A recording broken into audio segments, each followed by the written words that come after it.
بسم اللہ الرحمن الرحیم۔ السلام علیکم ورحمۃ اللہ وبرکاتہ۔ زندگی میں یہ 5 کام کبھی بھی نہ کرنا ورنہ اللہ 5 عذاب مسلط کر دے گا۔ حضور پاک صلی اللہ علیہ وآلہ وسلم نے ان 5 کاموں کو کرنے سے منع فرمایا ہے۔ حضرت عبداللہ بن عباس رضی اللہ تعالی عنہما نے اس حدیث کو روایت کیا ہے کہ جب کوئی قوم یہ 5 کام کرتی ہے تو اس پر 5 عذاب مسلط کر دیے جاتے ہیں، یعنی کہ 5 کے بدلے ان پر 5 چیزیں مسلط کر دی جاتی ہیں۔ وہ کون سے 5 کام ہیں کہ جن کی وجہ سے عذاب مسلط کر دیا جاتا ہے؟ اگر آپ یہ جاننا چاہتے ہیں تو آپ سے گزارش ہے کہ میری اس ویڈیو کو بہت ہی زیادہ غور سے دیکھیے گا تاکہ ان باتوں کو بہت ہی اچھی طرح سے سمجھ سکیں اور بہت ہی زیادہ فائدہ اٹھا سکیں۔ ان 5 کاموں کے بارے میں یہ حدیث روایت کی گئی ہے۔ سب سے پہلا کام یہ ہے کہ جب کوئی قوم عہد کو توڑتی ہے تو پھر ان کا دشمن ان پر مسلط کر دیا جاتا ہے۔ کیا آپ یہ نہیں جانتے کہ وعدہ خلافی عہد کو توڑنا کیا ہے؟ کیا یہ ہماری عادت نہیں بن چکی؟ اس چیز کی تو ہم پرواہ ہی نہیں کرتے۔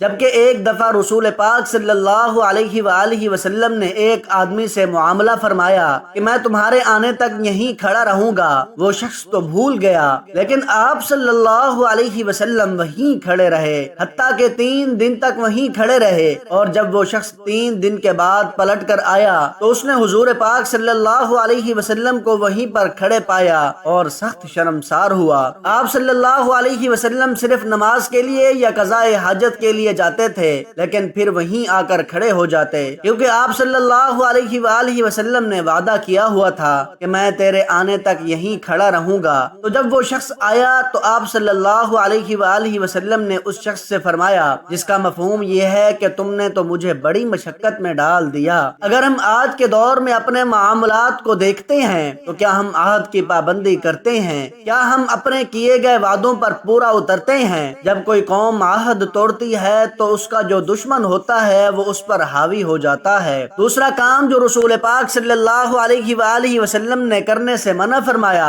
وہ یہ ہے کہ جب کوئی اللہ تعالیٰ کے نازل کردہ احکامات کے بغیر کسی اور کے حکم سے فیصلے کرتا ہے تو ان کے اوپر فقر مسلط کر دی جاتی ہے۔ اللہ نے ہمیں جو ضابطہ دیا ہے اگر ہم اس سے ہٹ کر کسی اور راستے کو اختیار کریں تو ہم پر فقر و تنگ دستی مسلط کر دی جائے گی۔ دولت کی کثرت کے باوجود بھی فقر و فاقہ مسلط رہے گا۔ دین اسلام میں احکام شریعت کو ترجیح حاصل ہے۔ جو شخص اللہ اور اس کے رسول کے حکم اور نظام حیات کو تسلیم نہیں کرتا اور کوئی دوسری رائے رکھتا ہے تو وہ منکر ہے، کافر ہے۔ ہر وہ نظام کفر ہے جو اسلامی نظام کو چھوڑ کر اپنایا جائے۔ عام طور پر ہم لوگ سمجھتے ہیں کہ جو کلمہ نہیں پڑھتا اور اس کا دل سے اقرار نہیں کرتا وہ کافر ہے۔ آئیے دیکھتے ہیں کہ قرآن کریم میں اللہ پاک نے کافر کی کیا تعریف بیان کی ہے، اور جو لوگ اللہ کے نازل کردہ احکاموں قانون کے مطابق حکم نہ دیں وہی کافر ہیں۔ یہ صریح، واضح اور کھلا حکم ہے، کوئی متشابہات میں ڈھکی چھپی بات نہیں کہ کسی کی سمجھ میں نہ آئے۔ اب سوال یہ ہے کہ کیا ہمارے حکمران عدالتیں اللہ کی نازل کردہ احکامات کے مطابق کام کر رہے ہیں اور فیصلے دے رہے ہیں؟ یہاں پر کس کا قانون چل رہا ہے سب کو معلوم ہے۔ کیا ہماری عدالتیں اللہ اور اس کے رسول کی بنائی گئی شریعت کے مطابق چل رہی ہیں؟ اس آیت مبارکہ کو مد نظر رکھتے ہوئے ہم اور ہمارا مجموعی معاشرہ خود اپنا مشاہدہ محاسبہ کر لے کہ وہ کہاں کھڑے ہیں۔ کہیں یہ آیت مبارکہ ان کے کفر پر ہونے کی دلیل ثابت تو نہیں ہو رہی؟ اللہ پاک قرآن کریم میں مزید فرماتا ہے، اور جو لوگ اللہ کے نازل کردہ قانون و شریعت کے مطابق حکم نہ دیں، فیصلے نہ کریں، وہی فاسق ہیں۔ محترم ناظرین، قرآن پاک نے تو کھلے الفاظ میں نوٹس لے دیا ہے جو لوگ حقیقی کافر ہیں، سرے سے جن کا قرآن و حدیث پر ایمان ہی نہیں، ان کا معاملہ تو الگ ہے، اور اللہ بہتر جانتا ہے کہ وہ ان کے ساتھ کیا کرے گا۔ مگر جو زبان سے اقرار کر رہے ہیں کہ اللہ کی شریعت برحق ہے مگر ان کے اعمال اس کے موافق نہ ہوں، ان کے کردار اس کے برعکس ہوں، تو ان کا حشر بہت ہی برا ہوگا۔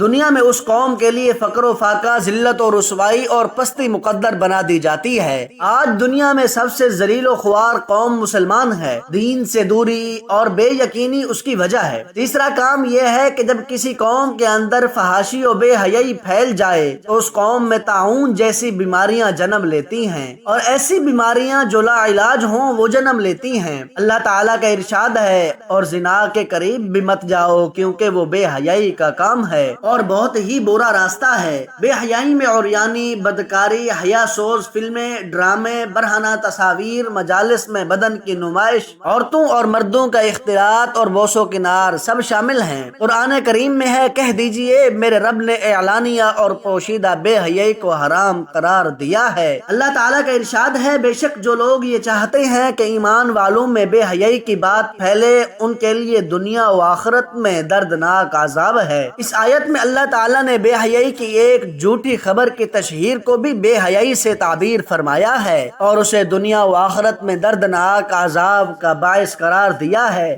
آج کل ٹی وی اور سوشل میڈیا کے ذریعے شب و روز مسلم معاشرے میں بے حیائی پھیلائی جا رہی ہے اور مسلم خاندانی نظام کو تباہ کرنے کی کوشش کی جا رہی ہے۔ نکاح کو مشکل بنایا جا رہا ہے اور گرل فرینڈ بوائے فرینڈ کے کلچر کو پروان چڑھایا جا رہا ہے۔ رسول اللہ صلی اللہ علیہ وآلہ وسلم نے فرمایا، میری تمام امت معاف کر دی جائے گی سوائے ان لوگوں کے جو اعلانیہ گناہ کریں، اور اعلانیہ گناہ کرنے کی ایک صورت یہ بھی ہے کہ کوئی شخص رات کو کسی گناہ کا ارتکاب کرے اور اس کی صبح اس حال میں ہو کہ اللہ نے اس کے گناہ پر پردہ ڈالے رکھا ہو، اور وہ کسی سے کہے کل رات میں نے یہ گناہ کیا تھا، جبکہ اس کی رات اس حال میں گزری تھی کہ اللہ تعالیٰ نے اس کے گناہ پر پردہ ڈالے رکھا، لیکن صبح ہوتے ہی وہ خود اپنے بارے میں اللہ کے پردے کو چاک کرنے لگا۔ جب کسی معاشرے میں بے حیائی عام ہو جاتی ہے تو پھر وہ قوم اللہ کے عذاب کا انتظار کرے۔ چوتھی چیز سونا ہے،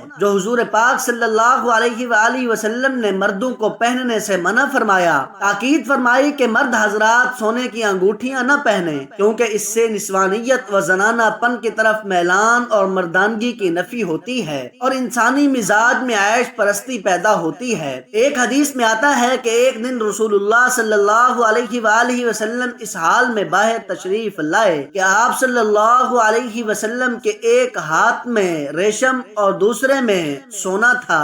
آپ صلی اللہ علیہ وآلہ وسلم نے فرمایا، یہ دونوں چیزیں میری امت کے مردوں پر حرام ہیں اور میری امت کی عورتوں کے لیے حلال ہیں۔ عورتوں کا اس سے زینت مقصود ہے تاکہ ان کے شوہر ان کی طرف رغبت کریں، اسی لیے شریعت نے ان کے حق میں رخصت سے کام لیا، اور مردوں کو زیب و زینت کی قطعاً حاجت نہیں ہوتی۔ زیب و زینت عورت کا فطری خاصہ ہے، مرد اس سے بے نیاز ہے۔ آپ خود تصور کریں کہ اگر کوئی مرد اپنے کانوں میں بالیاں پہن لے، اپنے ہاتھوں میں کنگن پہن لے، گلے میں ہار لٹکا لے اور خوب بناؤ سنگھار کر لے، بتائیے لوگوں کو اس پر ہنسنے کا موقع ملے گا یا نہیں؟ معلوم ہوا کہ جس طرح عورتوں پر زیب و زینت جمال و کمال کا سبب ہے، اسی طرح مردوں کے حق میں وہ نقص ہے اور عیب ہے۔ یاد رہے کہ مرد اور عورت دونوں کی فطرت اور ہر ایک کے اپنے امتیازات ہیں۔ عورت کی امتیازی خاصیت یہ ہے کہ اسے زیب و زینت کی ضرورت ہے اور مرد بلا زیب و زینت خود کو کامل محسوس کرتا ہے۔ اب اگر مرد بھی زیب و زینت اختیار کر کے سونا اور اس سے بڑے زیورات پہننا شروع کر دے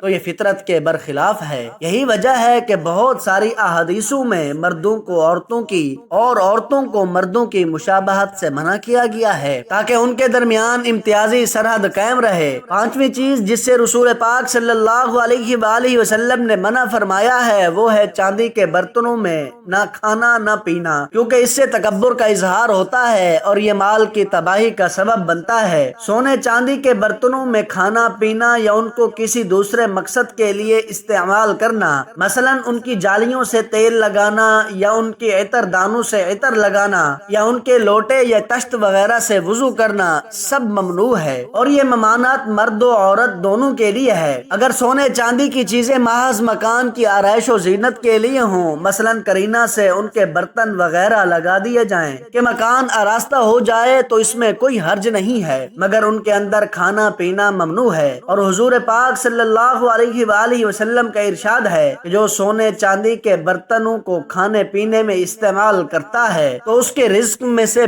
برکت ختم ہو جاتی ہے اور رزق تنگ کر دیا جاتا ہے۔ اللہ پاک سے دعا ہے کہ اللہ پاک ہمیں ان تمام باتوں سے بچنے کی توفیق عطا فرمائے جن سے حضور پاک صلی اللہ علیہ وآلہ وسلم نے منع فرمایا ہے، آمین ثم آمین۔ محترم ناظرین، آج کی میری اس انفارمیشن ویڈیو کو لائک اور میرے اسلامی چینل باب روشنی کو سبسکرائب کر دیجئے۔ جزاک اللہ خیرا کثیرا۔